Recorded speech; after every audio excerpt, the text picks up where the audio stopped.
கரூர் சம்பவத்துக்கு பிறகு ஒரு வழிகாட்டு நெறிமுறையை தமிழக அரசு வந்திருக்கு. கோர்ட் உத்தரவுப்படி கோர்ட் என்ன சொல்லியிருக்குன்னா, அரசியல் கட்சிகள் போராட்டங்கள் பேரணிகள் நடத்துவதற்கு அனுமதி கொடுப்பது மற்றும் அவங்களுக்கான நெறிமுறைகளை வகுத்து வெளியிடணும்னு சொல்லியிருந்தாங்க. அந்த அடிப்படையில் தமிழக அரசு ஒரு நெறிமுறையை வகுத்திருக்காங்க.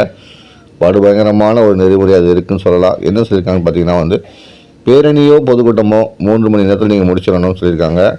அதுக்கப்புறம் என்ன சொல்லியிருக்காங்கன்னா, அதிக அளவு கூட்டம், நீங்கள் கூட்டத்தை எந்த அளவுக்கு கூட்டுறீங்களோ அந்த அளவுக்கு வைப்பு தொகையை கட்டணும் அப்படின்னு சொல்லியிருக்காங்க.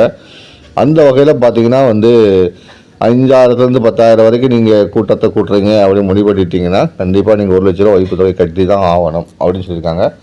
அதே மாதிரி பார்த்தீங்கன்னா நீங்கள் 50,000க்கு மேலே நீங்கள் கூட்டத்தை கூட்டுறீங்க அப்படின்னா கண்டிப்பாக நீங்கள் 20 லட்சம் வரைக்கும் வைப்பு தொகையை கட்டி ஆகணும். யார் கிட்டாங்கன்னு பார்த்தீங்கன்னா, எந்த அரசியல் கட்சி மக்களை திரட்டி ஒரு ஆர்ப்பாட்டமோ ஒரு பேரணியோ ஒரு பொதுக்கூட்டமோ நடத்துகிறாங்கன்னா கண்டிப்பாக அவங்க 50,000க்கு மேலே இருந்தால் ஒரு 20 லட்சம் ரூபாயை நீங்கள் வைப்பு தொகையாக கட்டணும் அப்படின்னு ஒரு உத்தரவு தமிழக அரசு பிறப்பிக்க போகுது. இதற்கான ஆலோசனை கூட்டம் முடிஞ்சு ஒரு வரையறை தயார் பண்ணியிருக்காங்க. இதை விரைவில் கோர்ட்டில் தாக்கல் செய்ய போகிறாங்க. இந்த அதில் தான் இது கூறப்பட்டிருக்கு.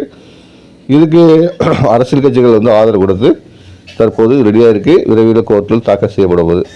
இது என்ன ஆகும் அப்படின்னு பார்த்தீங்கன்னா, சட்டசபை தேர்தலை ஒட்டி எங்கு யார் எந்த பிரச்சாரம் செய்தாலும், யார் பேரணி நடத்தினாலும், யார் பொதுக்கூட்டம் நடத்தினாலும் கண்டிப்பாக இந்த விதிமுறைகளை மீறும்போது அதுக்கான வைப்பு தொகையை அவர்கள் கட்ட வேண்டியிருக்கும். பாதுகாப்பான விஷயங்களையும் அவர்கள் தான் பார்த்துக்க வேண்டியிருக்கும். பிரச்சனைகளையும் அவர்கள் தான் எதிர்கொள்ள வேண்டியிருக்கும் என்று அதில் சுட்டிக்காட்டப்பட்டிருக்கு.